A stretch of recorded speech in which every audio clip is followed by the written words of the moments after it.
So most people in the energy industry, they typically have some sort of a family connection. Is how I've generally come into it specifically. However, when you talk to anyone, they don't just say, "Hey, I want to do energy." It's typically like your father or your friend, and it really piques your interest. However, in today's marketplace and in today's, kind of growth as an economy, the energy industry is actually the one thing that really drives a lot of, or I should say, connections to anything, right? So you have energy driving, you have subsidies coming from taxpayers' dollars. You have private public partnerships dealing with energy and actually, for city planning. You have jobs on sales, you have jobs on trading, you have jobs with banks, you have jobs with across the board. I mean, it really depends on what you actually want to do as what interests you. But in the energy industry, you can actually do basically any job that tailors to what your skills are. Yeah. Actually, is the best way of putting it. So, but to actually get started into it and how you just get into it in the first place is typically from knowing someone or being in the right place at the right time. For example, it's really difficult, I would say, at least in the Northeast, to just get into energy. Mainly because a lot of the trading and a lot of the, we'll call it company owners, are typically in the South or in Chicago or in where else are the big players, or like cities, like just major cities that have utilities. But if someone's just starting out, I would probably recommend getting involved in a summer program, doing rotationals. I know that, say like some of the bigger players like Shell, Exelon, Conoco, and what's the other one? Even Centrica, Direct Energy, they have also like rotational programs, or even small energy companies like ours, like we're an energy supplier.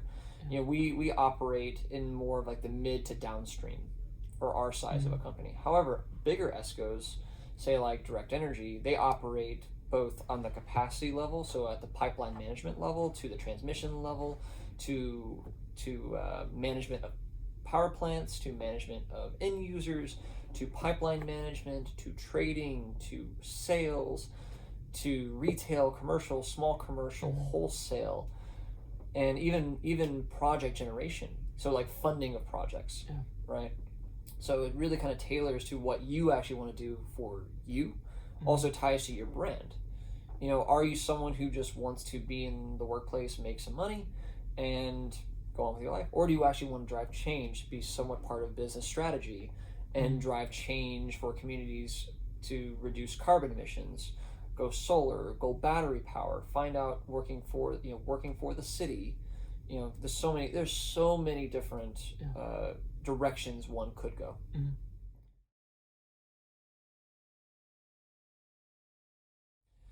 So marathon, what my jobs here are specifically, so to kind of tie that into two questions, right? So there's the first question I would kind of ask myself is, why work for a larger ESCO, or why work for a smaller ESCO or energy supply company?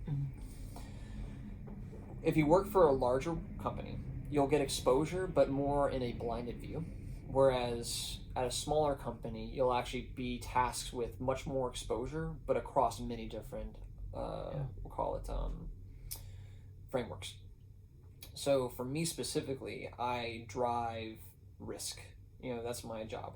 My job is to identify places where we are at risk, identify places where I think we have a exposure to the market for, not say risk side, but say economic side also, like economic risks, things like shifts in the market or shocks to the market, or you have volatility, how much volatility adder, or how much you add or subtract to a certain number to get closer to an actual number.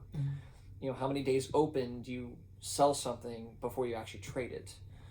And do you maintain that same logic on the contract?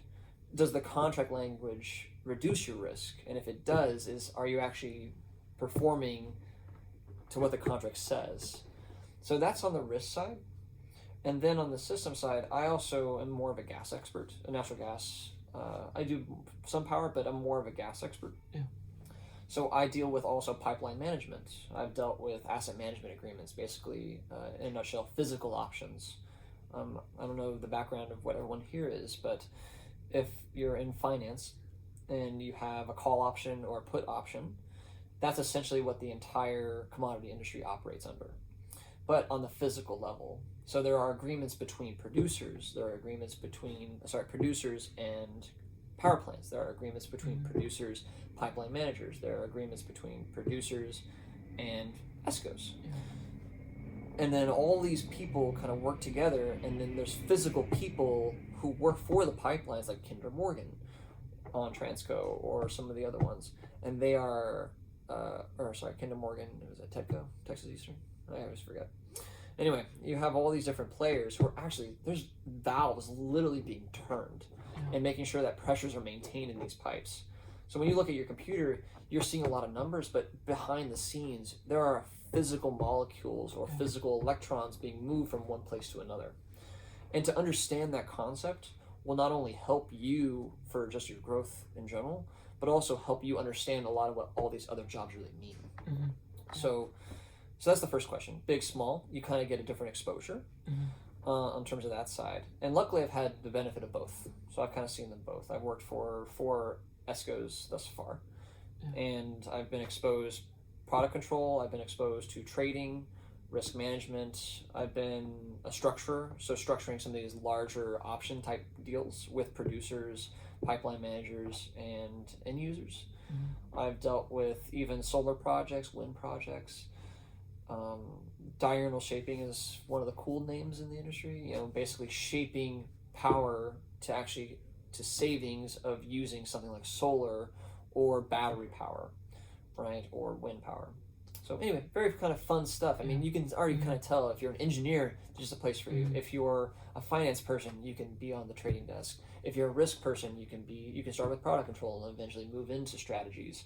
If you like people management, you can actually go into more so of people management in all these industries. Yeah, definitely. And there's a job for you, big, small. And you will be exposed across the board to many, many different parts of the industry if you join one of these type of rotational programs at, say, a bigger shop. And I know that here, I think we also take on interns too, but you'll get a lot of exposure also if you find the right people. And a lot of that's within your network who actually have been in the energy industry. And that's how actually I started. Is my dad, he used to work for Bear Stearns, Bear Energy, then turned into JP Morgan Energy. Then he moved to Bank of America. Then the energy there, or oil origination, and that's also another side on sales too. There's 2 different types of sales as well. We'll kind of touch on that if you have a question.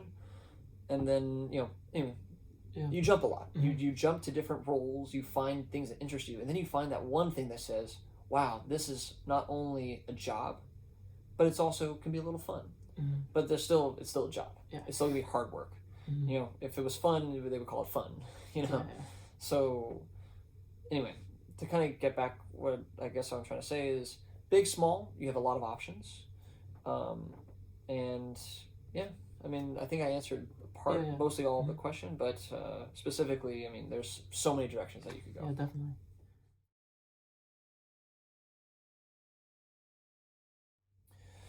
So my day specifically, it starts with, man, this is a toughie. It'll be recorded. My typical day starts with checking all of our curves. I kind of take that up on myself currently because as a smaller company, you kind of have to put on many hats. So I kind of manage I manage curve management. And in our company, we have definitely over 1,000 different curves that update daily. So those can be natural gas prices at geographic locations across the United States. It can be power prices at the different zones across the United States. It can be capacity marks. It can be things as simple as things in the model, like least cost dispatching for gas and power. So that's like my first kind of mode is I check those. Then after that, I review a lot of the, man, catch me. I mean, right now, I'm so project-based right now, so it's kind of tough. So I also, I have the system side as well. So I'm also developing 3 different systems right now as we speak. I'm developing a new contract management system. I developed the trading system. And we're also also upgrading our pricing system.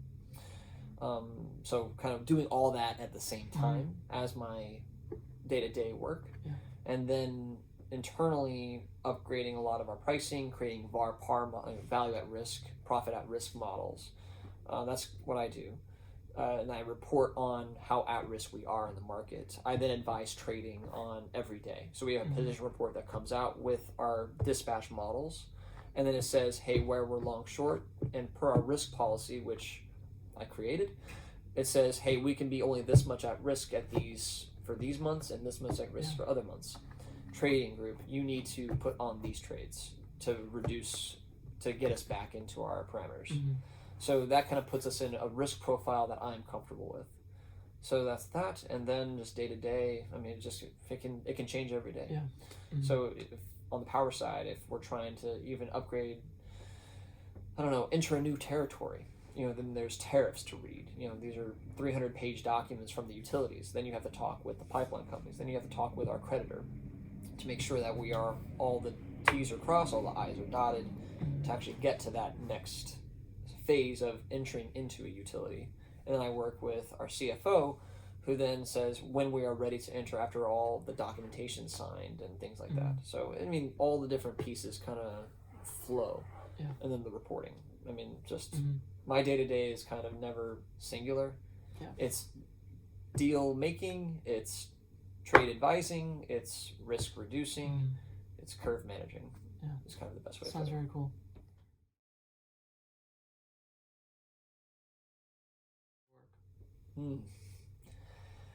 So this is a toughie because I'm a very analytical person. I graduated with a math degree and an engineering degree, and then I just graduated from business school just a few months ago. And I'm always hungry for analytics. I'm always hungry for a very complicated equation. So I hate being bored is the best way to put it. So I'm always doing something, and if I'm not doing something, that's what I hate. So if you find a place that you like but you're not being challenged enough, that's my worst fear, and that's what I hate most about a job. Here I have not experienced that once because we are in a high growth period. We've over doubled our book in a single year, so there's always something else to do. We've invested a lot of money into building upgrades of systems, changing connections. We've invested in people management. Our workforce has grown a third over the last year. We've introduced a new office upstate. We're about to introduce a potential other office in another location. We're in acquisition mode, so a lot of M&A activity. So in a nutshell, I actually don't have a negative per se here, and mostly all positives in that I just like to do work. I'm really passionate about not being bored and always trying to add value. And for my own personal growth, it's always important to not just have one thing as well, right? So yes, I love energy, but at the same time, I also like to grow my skills elsewhere. I'm programming courses, I'm always taking programming courses. I'm going to conferences. I'm going to one next week in Houston to learn more about risk reducing models and things like that. So growing your knowledge base is very important on not just energy specific things, but also just on your own skills. If you can be an expert in Excel, that's great. But if you know how to connect the data between all the back-end processes and know how to report on them without talking to your IT department, that's added value. And if you can do that, that's probably 99% of all energy companies in the United States, that they have a problem with data management and the front office and the middle office. So if you can help bridge that gap, you're already one step ahead of the game.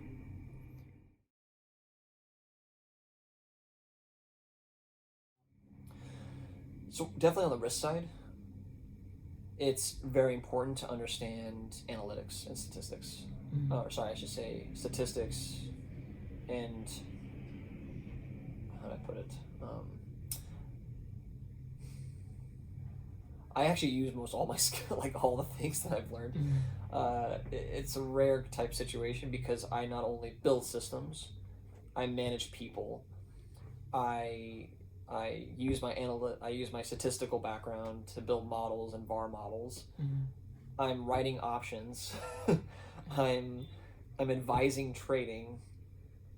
The only thing I'm really not doing is, I guess, accounts receivables. I let the CFO do that. However, there are understanding how it all works, every aspect of a business. I mainly got from business school. However, all of the core skills and just problem-solving skills I learned in my undergraduate side. Just how to approach a problem, not just saying, hey, here's some data, solve it. On the engineering approach, there's data, but knowing that data could also be wrong is another approach.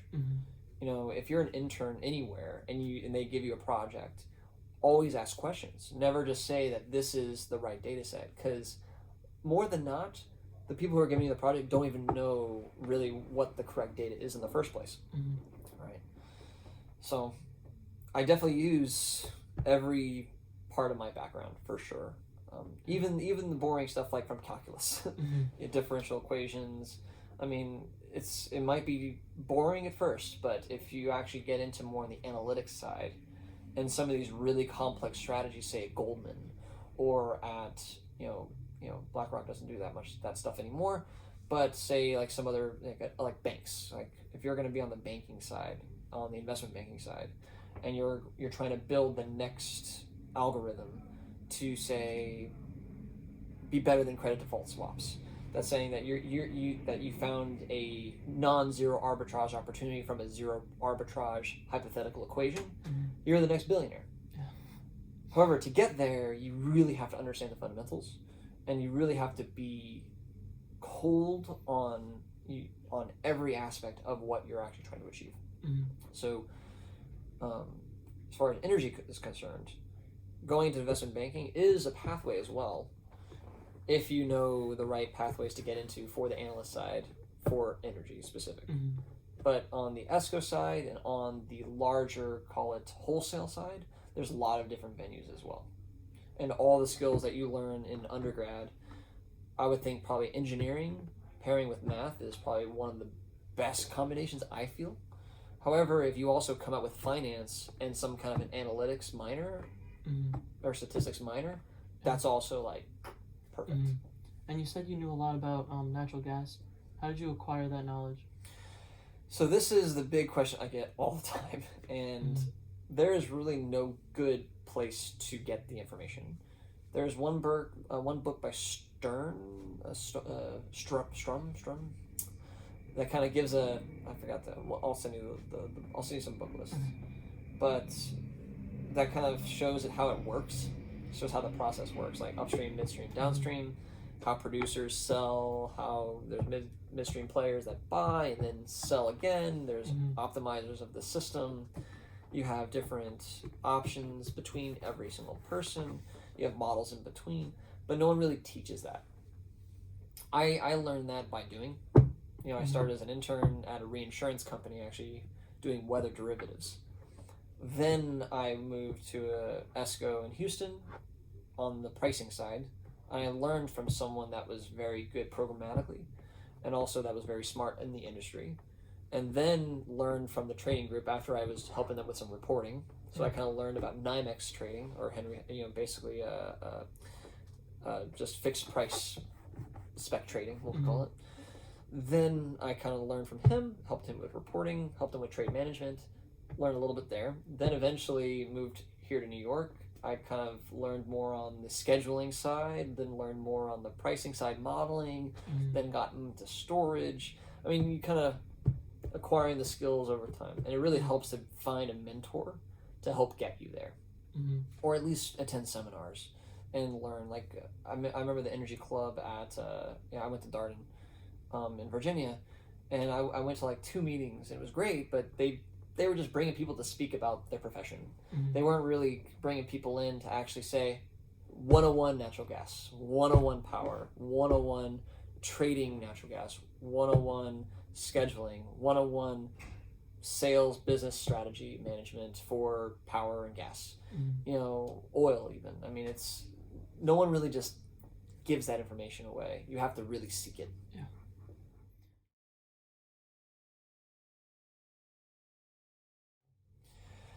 I would probably say, my advice would be to always ask questions, no doubt. I've seen it more than not where an intern will come in and they will just wait. They just sit there and they wait for something to be given to them. That to me says this person he probably is good at his job. He's probably good at understanding the data sets, but he's not going to grow because he's a status quo kind of person. Mm-hmm. You have to go to every desk and say, hey, I got some time. Let's talk. I want to know more about this. I want to know more about that. Because trust me, people in the energy industry, they're more so like to share. You just got to find them and seek them out. You got to, and also you got to give something to get something. So then you're like, okay, so actually this is one way to do this. I learned this from school where I can actually make this spreadsheet this much better. Yeah. Now you're building a relationship and potentially creating a mentor in the process or finding a mentor in the process. I've been lucky enough to have like 2 or 3 people that I always go back to for advice across the whole industry. And if you're like me, I hate going to my dad. My dad, he's a good guy, but he's like a stone wall. I can never get a hold of him. He's like that kind of a guy. So I've had to do a lot of stuff on my own and learn the right way, which is actually to go through the motions, do the job, find the people, put in the time. Yeah. I don't know if you've heard the term "do the time in the firehouse." Before you become like the chief fire officer of a fire department, you got to go through the motions. You got to learn the grind. You got to do your time. Yeah. And that's a lot of the energy industry too. It's very structured. And to break through the structures, you have to be ahead of the game. You have to know the tech. If you have a little bit of the analytics background and also programming background, can talk the language of IT, can talk the language of, we'll call it wholesale, and you can do the stuff in the middle, you're going to be very successful in the energy industry.